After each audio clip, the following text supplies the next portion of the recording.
प्रश्न है सूची 1 को सूची 2 से सुमेलित कीजिए। दोस्तों सूची 1 में महाजनपदों के नाम दिए गए हैं और सूची 2 में राजधानी दी गई है, यानी उस महाजनपद की राजधानी क्या थी ये बताना है।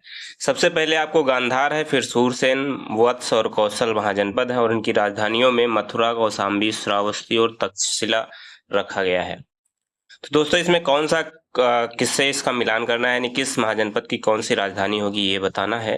तो इसका जो सही उत्तर आपको बताना है सबसे पहले मिलान करके। जो ए गंधार दिया गया है, गंधार की जो राजधानी हुआ करती थी वो तक्षशिला हुआ करती थी। उसके बाद सूरसेन की राजधानी जो थी वो आपकी मथुरा थी, यानी कि ए का 4 हो जाएगा और बी का 1 हो जाएगा। ए का 4 और बी का 1 ऑप्शन नंबर ए और सी दोनों में दिया गया है। वत्स जनपद जो था इसकी राजधानी क्या थी, तो वत्स की राजधानी कौशाम्बी हुआ करती थी, यानी 3 का 2 हो जाएगा। 3 का 2 यानी ऑप्शन नंबर ए इसका जो है सही उत्तर होगा। और जो कौशल है, कौशल की राजधानी आपकी श्रावस्ती हुआ करती थी, तो ऑप्शन इसका जो है ऑप्शन नंबर ए सही उत्तर हो जाएगा। प्रश्न नंबर 2 देखते हैं। प्रश्न नंबर 2 में दिया गया है हर्यक वंश के किस शासक को कुणिक कहा जाता था। ऑप्शन है बिंबिसार, उदयन, अजातशत्रु या इनमें से कोई नहीं। इसका सही उत्तर हो जाएगा दोस्तों अजातशत्रु। अजातशत्रु को कुणिक कहा जाता था। किस शासक ने गंगा और सोन नदियों के संगम पर पाटलिपुत्र नामक नगर की स्थापना की थी। ऑप्शन है अजातशत्रु, उदयन, अशोक या फिर घननंद। तो जो उदयन थे इन्होंने गंगा और सोन नदियों के संगम पर पाटलिपुत्र नामक जो है नगर की स्थापना करवाई थी, तो ऑप्शन नंबर 20 का सही उत्तर हो जाएगा। प्रश्न नंबर 4 है शिशुनाग वंश का वह कौन सा शासक था जिसके समय में वैशाली में द्वितीय बौद्ध संगीति का आयोजन किया गया। उसे काक वर्ण के नाम से भी जाना जाता था। तो जो द्वितीय बौद्ध संगीति हुई थी शिशुनाग वंश का, वो कालाशोक था शासक। इनके समय में ही द्वितीय बौद्ध संगीति हुई थी, तो ऑप्शन नंबर 20 का सही उत्तर हो जाएगा। प्रश्न नंबर 5 है 323 ईस्वी पूर्व में सिकंदर महान की मृत्यु कहाँ हुई थी। ऑप्शन है फारस में, बेबीलोन में, मैसिडोनिया में या फिर तक्षशिला में। तो बेबीलोन में हुई थी, इसका सही उत्तर हो जाएगा ऑप्शन नंबर बी। सिकंदर महान एवं पोरस यानी कि पुरु की सेनाओं ने निम्नलिखित में से किस नदी के आमने सामने वाले तटों पर पड़ाव डाला हुआ था। तो ऑप्शन है रावी, झेलम, सतलज या चेनाब नदी। इसका जो सही उत्तर हो जाएगा ऑप्शन नंबर बी होगा झेलम नदी। झेलम नदी के तट पर जो है आमने सामने दोनों सेनाओं की जो है पड़ाव पड़े थे। ऑप्शन नंबर बी इसका सही उत्तर हो जाएगा। प्रश्न नंबर 7 है किस प्रकार का मृदभांड यानी पॉटरी भारत में द्वितीय नगरीकरण या शहरीकरण के प्रारंभ का प्रतीक माना गया है। गेरू रंग वाले मृदभांड, चित्रित धूसर मृदभांड, उत्तरी काले पालिशकृत बर्तन या फिर काले और लाल बर्तन। एसएससी 2002 में पूछा गया प्रश्न है और इसका जो सही उत्तर हो जाएगा उत्तरी काले पालिशकृत बर्तन। ऑप्शन नंबर सी इसका सही उत्तर होगा। प्रश्न नंबर 8 है पॉलिश ग्रंथों में गांव के मुखिया को क्या कहा जा गया है। ऑप्शन है ग्रामक, भोजक या ग्राम भोजक, ज्येष्ठक या फिर ग्रामपति। यानी पाली ग्रंथों में जो गांव का मुखिया होता था, जिसे अभी इस समय वर्तमान में प्रधान कहा जाता है, ग्राम प्रधान, उसे पाली ग्रंथों में क्या कहते थे, तो भोजक या फिर ग्राम भोजक कहा जाता था। ऑप्शन नंबर 20 का जो है सही उत्तर होगा। प्रश्न नंबर 9 है उज्जैन का प्राचीन नाम क्या था। अवंतिका, तक्षशिला, कान्यकुब्ज या धान्यकटक। तो अवंतिका इसका जो है सही उत्तर हो जाएगा। अवंती उज्जैन को कहा जाता था। प्रश्न नंबर 10 है नंदवंश का संस्थापक कौन था। तो नंदवंश का संस्थापक दोस्तों महापद्मनंद था। ऑप्शन नंबर ए इसका सही उत्तर हो जाएगा।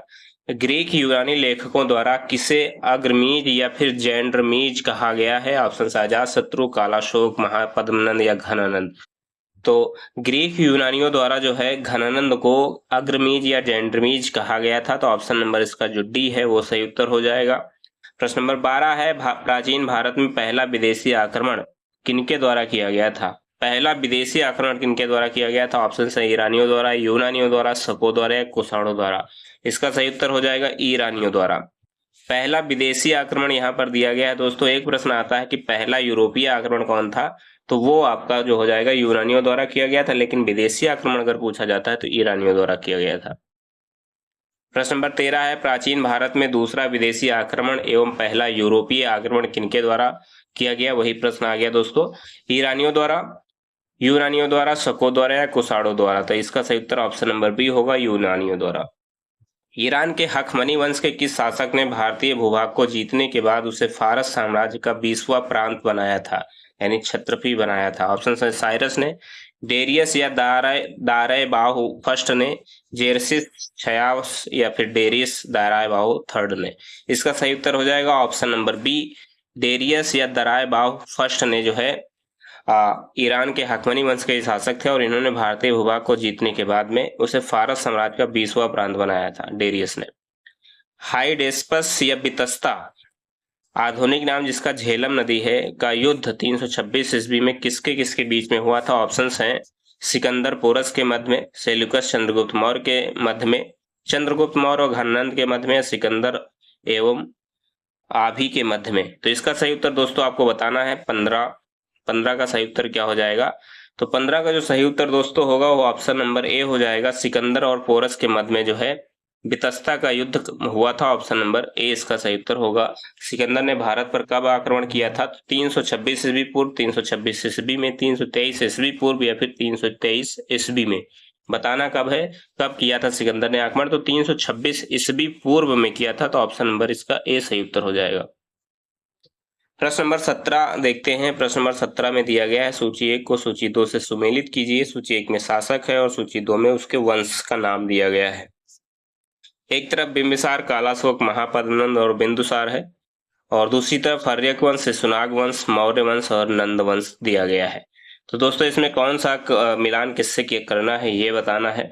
तो जो बिंबिसार है, बिंबिसार ये हर्यक वंश के संस्थापक थे, तो ऑप्शन इसका जो ए का हो जाएगा वो 1 से मिलान हो जाएगा।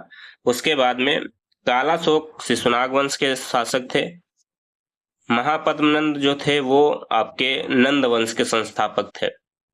महापद्मनंद जो थे वो शासक थे किसके? नंद वंश के। तो ऑप्शन इसका 4 हो जाएगा सी का। और बिंदुसार मौर्य वंश के शासक थे, तो इसका 3 से मिलान हो जाएगा, यानी कि 1 2 4 3 इसका सही उत्तर हो जाएगा। तो 1 2 4 3 ऑप्शन नंबर बी में दिया गया है, तो ऑप्शन नंबर बी इसका सही उत्तर होगा।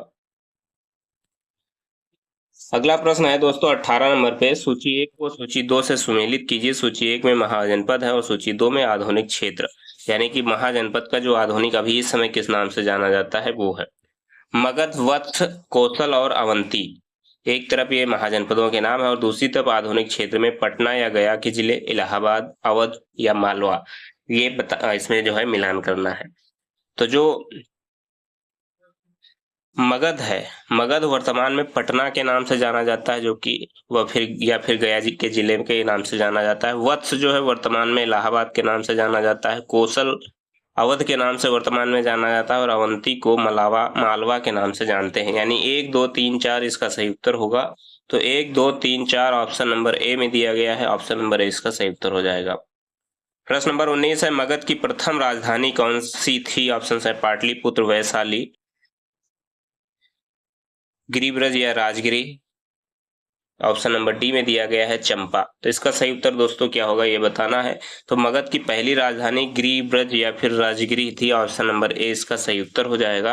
किस शासक द्वारा सर्वप्रथम पाटलिपुत्र को का राजधानी के रूप में चयन किया गया? ऑप्शन अजातशत्रु, कालाशोक, उदयन या फिर कनिष्क के द्वारा। तो उदयन के द्वारा जो है पाटलिपुत्र को सबसे पहले राजधानी बनाया गया था। ऑप्शन नंबर सी इसका सही उत्तर हो जाएगा। प्रश्न नंबर 21 है, 16 महाजनपदों की सूची उपलब्ध है, यानी 16 महाजनपदों की सूची कौन से ग्रंथ में है ये बताना है। महाभारत में, अंगुत्तर निकाय में, छंदोग्य उपनिषद में या फिर संयुक्त निकाय में। तो जो बौद्ध ग्रंथ का एक ग्रंथ है अंगुत्तर निकाय, इसमें जो है महाजनपदों की 16 महाजनपदों की सूची के विषय में वर्णन है। तो ऑप्शन नंबर बी इसका सही उत्तर हो जाएगा। प्रश्न नंबर 22 है, निम्नलिखित में से मगध का कौन सा राजा सिकंदर महान का समकालीन था? ऑप्शन है महापद्मनंद, घनानंद, सुकल्प या चंद्रगुप्त मौर्य। इसका सही उत्तर हो जाएगा घनानंद। घनानंद जो है वो सिकंदर महान का समकालीन था। ऑप्शन नंबर बी इसका सही उत्तर हो जाएगा। प्रथम मगध साम्राज्य का उत्कर्ष किस सदी में हुआ था? ऑप्शन है 4वीं सदी में ईस्वी पूर्व में, 6ठी सदी ईस्वी पूर्व में, दूसरी सदी ईस्वी पूर्व में या फिर पहली सदी ईस्वी पूर्व में। बीपीएससी 1998 में पूछा गया दोस्तों प्रश्न है और इसका सही उत्तर हो जाएगा 6ठी सदी ईस्वी पूर्व में, ऑप्शन नंबर बी। प्रश्न नंबर 24 है, सिकंदर की भारत में सफलता के निम्न कारण थे। भारत में तब कोई केंद्रीय सत्ता नहीं थी, तो ये तो सही है। उसकी सेना श्रेष्ठ प्रकार की थी, ये भी सही है। उसे देशद्रोही भारतीय शासकों का सहयोग मिला था, यानी उस समय जो है भारतीय शासक देशद्रोह टाइप के थे। वह एक अच्छा प्रशासक भी था। यानी 1 2 3 4 ये दो चारों सही हो जाएंगे, तो ऑप्शन नंबर इसका जो डी है वो सही उत्तर होगा। प्रश्न नंबर 25 है, सूची 1 को सूची 2 के साथ सम्मिलित कीजिए तथा सूचियों के नीचे दिए गए कूट से सही उत्तर चुनिए। एक तरफ राजा है, दूसरी तरफ राज्य है। कौन सा राजा किस राज्य से संबंधित था, ये बताना है। ऑप्शन है प्रद्योत, उदयन, प्रसेनजीत या अजातशत्रु। राज्यों में मगध, वत्स, अवंती और कौशल दिया गया है, तो इसका सही उत्तर क्या होगा ये बताना है। तो जो प्रदोत हैं, प्रदोत ये अवंती के राजा थे। ऑप्शन नंबर इसका जो एक है 3 से मिलान हो जाएगा। प्रदोत अवंती के राजा थे। उदयन जो थे वो वत्स के राजा थे, यानी कि 2 का बी का 2 से मिलान हो जाएगा। ए का 3 बी का 2, ए का 3 बी का 2 ऑप्शन नंबर किस में दिया गया है, ऑप्शन नंबर सी में दिया गया है। ऑप्शन नंबर सी इसका सही उत्तर हो जाएगा। सी का 4 हो जाएगा, यानी प्रसेनजीत जो थे वो कौशल के राजा थे और अजातशत्रु जो थे वो मगध के राजा थे। तो ऑप्शन नंबर इसका जो है ए सही उत्तर हो जाएगा। प्रश्न नंबर 26 है, अभिलेखीय साक्ष्य से प्रकट होता है कि नंद राजा के आदेश से एक नहर खोदी गई थी। अंग में, वंग में, कलिंग में या फिर मगध में। यूपी पीसीएस 1999 में पूछा गया प्रश्न है और ये सही उत्तर इसका हो जाएगा कलिंग में। कलिंग में जो है नंद राजा के आदेश से एक नहर खोदी गई थी। प्रश्न नंबर 27 है, पहला ईरानी शासक जिसने भारत के कुछ भाग को अपने अधीन किया था, साइरस, कॉम्बिसिस, डेरियस या फिर जेरसिस या छयार्स। इसका जो सही उत्तर दोस्तों हो जाएगा डेरिसिस हो जाएगा। डेरियस जो था, डेरियस जो ऐसा एक ईरानी शासक था जिसने भारत के कुछ भाग को अपने अधीन किया था, ये पहला शासक था। ऑप्शन नंबर सी इसका सही उत्तर हो जाएगा। मगध के राजा अजातशत्रु का सदैव किस गणराज्य के साथ युद्ध रहा, वज्र या संघ वैशाली से, पंचाल से, दोनों के साथ या किसी के साथ नहीं। तो जो वज्र संघ था, जिसको वैशाली के नाम से जानते हैं, यहाँ से अजातशत्रु का सदैव जो है युद्ध चला था। तो ऑप्शन नंबर ए इसका सही उत्तर हो जाएगा। प्रश्न नंबर 29 है, वज्र संघ के विरुद्ध मगध राज्य के किस शासक ने प्रथम बार रथ मूसल, यानी एक ऐसा रथ जिसमें गद्दा जैसा हथियार जुड़ा हुआ था, गदा जैसा, तथा महाशिला कंटक पत्थर फेंकने वाला एक युद्ध यंत्र है, ये भी था। तो नामक गुप्त हथियारों का प्रयोग इसमें किया गया था। कौन से शासक थे उस समय, अजातशत्रु, चंद्रगुप्त मौर्य, कालाशोक या उदयन। तो अजातशत्रु थे। ऑप्शन नंबर इसका जो ए है वो सही उत्तर हो जाएगा। वज्र संघ के विरुद्ध मगध राज्य के किस शासक ने प्रथम बार रथ मूसल नामक गुप्त हथियारों का प्रयोग किया था, तो वो कौन से थे शासक, अजातशत्रु। 29 का ए सही उत्तर हो जाएगा। 29 का जो है ए सही उत्तर होगा। प्रश्न नंबर 30 है, नंद वंश का अंतिम सम्राट कौन था, तो घनानंद थे। ऑप्शन नंबर 20 का सही उत्तर हो जाएगा। भारत में सिक्कों या मुद्रा का प्रचलन कब हुआ प्रचलन, अशोक के शासनकाल में, कनिष्क के शासनकाल में, या 600 ईस्वी पूर्व में, या फिर 300 ईस्वी पूर्व में। तो इसका सही उत्तर दोस्तों हो जाएगा 600 ईस्वी पूर्व में भारत में सिक्कों या फिर मुद्राओं का जो है चलन चला था। ऑप्शन नंबर सी इसका सही उत्तर होगा। प्रश्न नंबर 32 देखते हैं। प्रश्न नंबर 32 में दिया गया है, निम्न राजाओं पर विचार कीजिए, अजातशत्रु, बिंदुसार और प्रसेनजीत, इनमें से कौन कौन बौद्ध बुद्ध के समकालीन थे। ऑप्शन नंबर एक में दिया गया है केवल एक, बी में 2 और 3, सी है 1 और 3 और डी में दिया गया है 1 2 और 3। सीडीएस 2003 में पूछा गया प्रश्न है और इसका सही उत्तर हो जाएगा अजातशत्रु और प्रसेनजीत, ये सब जो थे बुद्ध के समकालीन थे। ऑप्शन नंबर सी इसका सही उत्तर हो जाएगा। 6ठी सदी ईसा पूर्व के दौरान बड़े राज्यों के उदय का मुख्य कारण क्या था, उत्तर प्रदेश और बिहार में व्यापक पैमाने पर लोहे का उपयोग, जनजातीय समाज में अधिक व्यवस्थित जीवन का मार्ग प्रशस्त किया गया, व्यापार एवं वाणिज्य का उल्लेखनीय विकास, इनमें से कोई नहीं। तो इसका सही उत्तर हो जाएगा option number A, Uttar Pradesh और बिहार में व्यापक पैमाने पर लोहे का उपयोग। मगध सम्राट बिंबिसार ने अपने राजवैद्य जीवक को किस राज्य के राजा की चिकित्सा के लिए भेजा था, कौशल, अंग, अवंती या फिर वैशाली। तो अवंती के जो राजा थे उनके इलाज के लिए राजवैद्य को जो मगध सम्राट बिंबिसार थे इन्होंने भेजा था। ऑप्शन नंबर सी इसका सही उत्तर हो जाएगा। दोस्तों प्रश्न नंबर 36 है, किस मगध सम्राट ने अंग का विलय अपने राज्य में कर लिया था। ऑप्शन हैं बिंबिसार, अजातशत्रु, उदयन या फिर शिशुनाग। तो इसका जो सही उत्तर हो जाएगा दोस्तों ऑप्शन नंबर ए हो जाएगा, बिंबिसार ने। बिंबिसार जो है उन्होंने अंग का विलय अपने राज्य में कर लिया था, अंग राज्य का।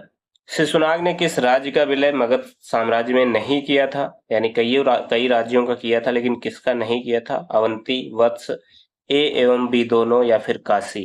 तो इन्होंने काशी का विलय जो है अपने राज्य में नहीं किया था शिशुनाग ने, तो ऑप्शन नंबर डी इसका सही उत्तर हो जाएगा। प्रश्न नंबर 38 है, काशी और लिच्छवी का विलय मगध साम्राज्य में किसने किया था फिर? बिंबिसार, अजातशत्रु, उदयन, या फिर शिशुनाग ने? तो इसका जो सही उत्तर हो जाएगा ऑप्शन नंबर बी होगा, अजातशत्रु ने। अजातशत्रु ने काशी और लिच्छवी का विलय मगध साम्राज्य में किया था। मगध साम्राज्य के बारे में कौन सही नहीं है? कौन सही नहीं है ये बताना है।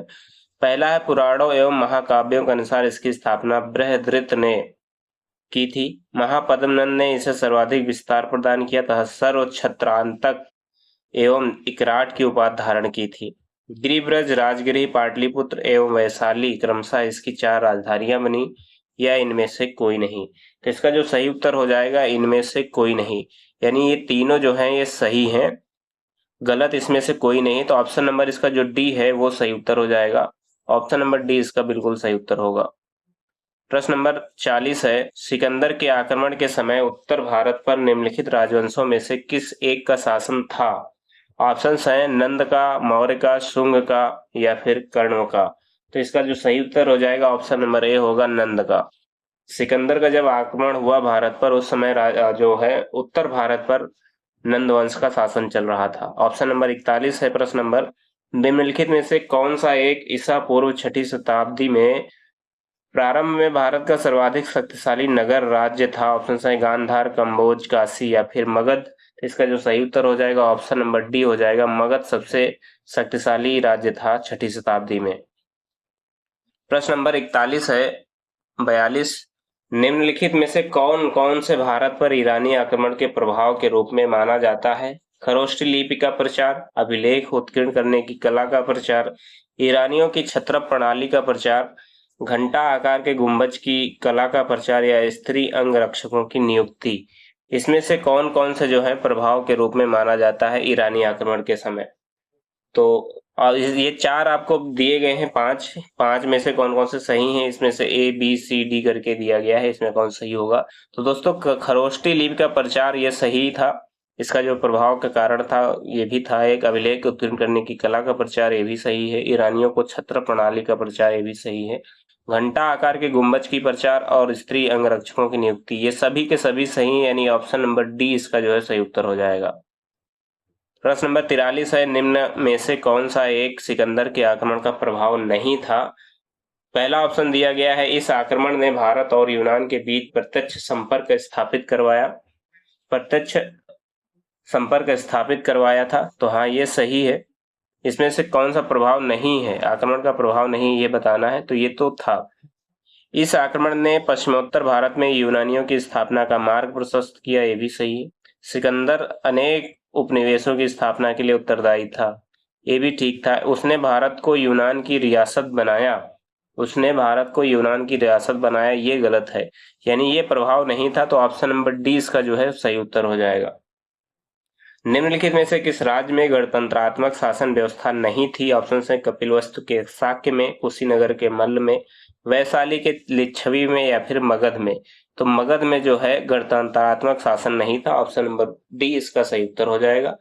45 नंबर पे प्रश्न है, निम्नलिखित में से किसे सेनिया यानी नियमित और स्थायी सेना रखने वाला कहा जाता था? ऑप्शन है बिंबिसार, अजातशत्रु, उदयन, या फिर शिशुनाग? तो सेनिया जो है वो बिंबिसार को कहा जाता था, ऑप्शन नंबर इसका जो ए है वो सही उत्तर हो जाएगा। निम्नलिखित में से किसे उग्रसेन यानी भयानक सेना का स्वामी कहा जाता था? महापद्मनंद, घनानंद, शिशुनाग, या फिर बिंबिसार? 46 का सही नंबर 1 हो जाएगा, महापद्मनंद। महापद्मनंद को उग्रसेन कहा जाता था, यानी ये भयानक सेना का इनको स्वामी कहा जाता था। डेरियस यानी कि दराय बाव फर्स्ट ने 516 ईस्वी पूर्व में सिंधु के तटवर्ती भूभाग को जीतकर उसे ईरान का 20वां क्षत्रपी यानी प्रांत बनाया। उससे कितना राजस्व प्राप्त हुआ था? कितना राजस्व प्राप्त होता था ये बताना है। 360 टैलेंट, 370 टैलेंट, 260 टैलेंट, या फिर 270 टैलेंट? टैलेंट जो है एक प्रकार का राजस्व की इकाई थी। तो ये कौन सा इसमें सही हो जाएगा? तो 360 टैलेंट, ऑप्शन नंबर इसका ए सही उत्तर हो जाएगा। 48 प्रश्न पे है, निम्नलिखित में से कौन सिकंदर के साथ भारत आने वाला इतिहासकार नहीं था? नियाकर्स, एनासिक्रिटीस या फिर एस्ट्रोबुलस? ऑप्शन नंबर डी पे है हेरोडोट्स।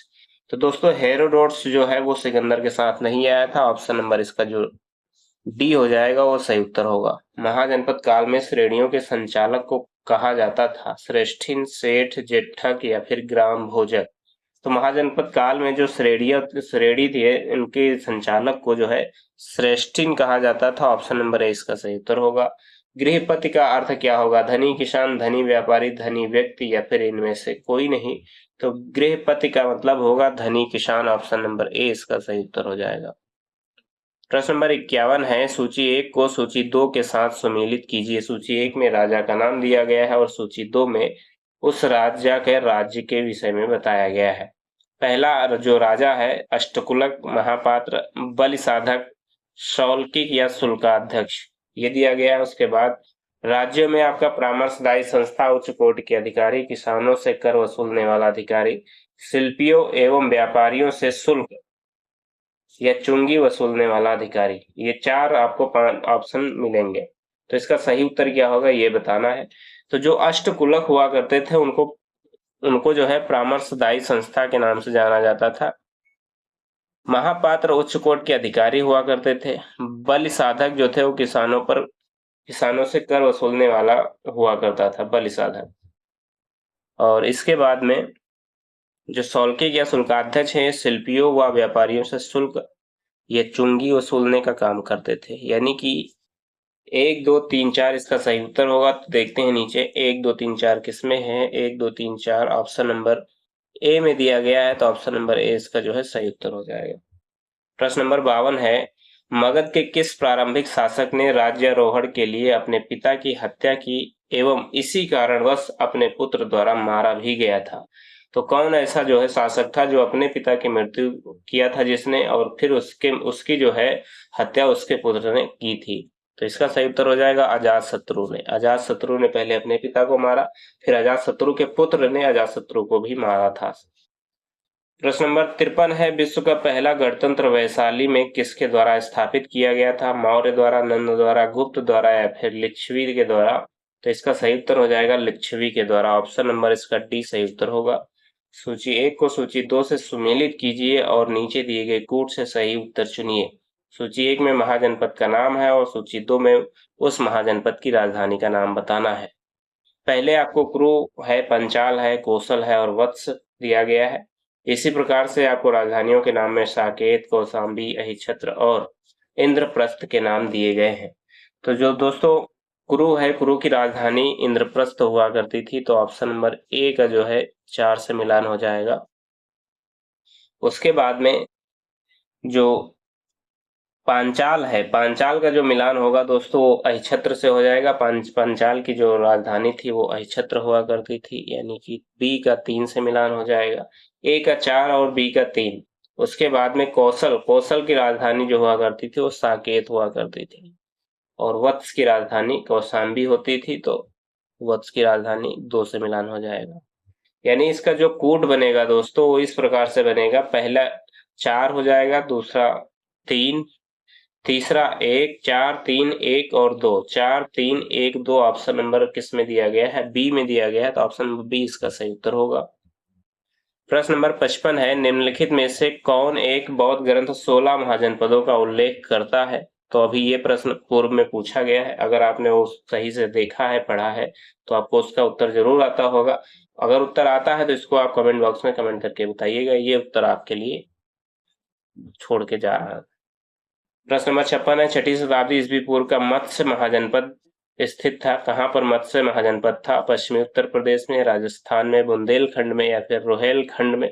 तो इसका जो सही उत्तर हो जाएगा राजस्थान में था मत्स्य महाजनपद। Option number B. प्रश्न नंबर 57 है, निम्नलिखित में से किस एक नदी को पहले बितस्ता नाम से जाना जाता था? तिस्ता, झेलम, तुंगभद्रा या फिर भरत पूजा?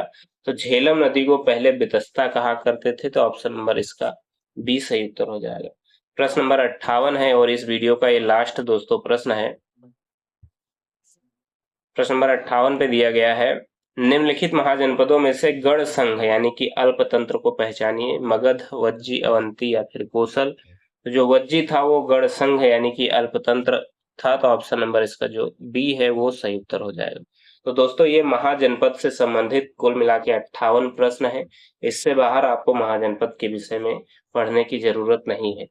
तो महाजनपद का जो समय दोस्तों था वो 600 ईस्वी पूर्व से 325 ईस्वी पूर्व तक का चला, और इसमें कुल मिला के 16 महाजनपद थे। उनकी राजधानियों के नाम भी आपको मैंने इसमें प्रश्न के जरिए आपको बताए हैं। उम्मीद है वीडियो आपको पसंद आएगा। अगर पसंद आता है तो लाइक करिएगा, शेयर करिएगा, कमेंट करके जरूर बताइएगा 55 नंबर क्वेश्चन का उत्तर क्या होगा। धन्यवाद। जय हिंद, जय भारत।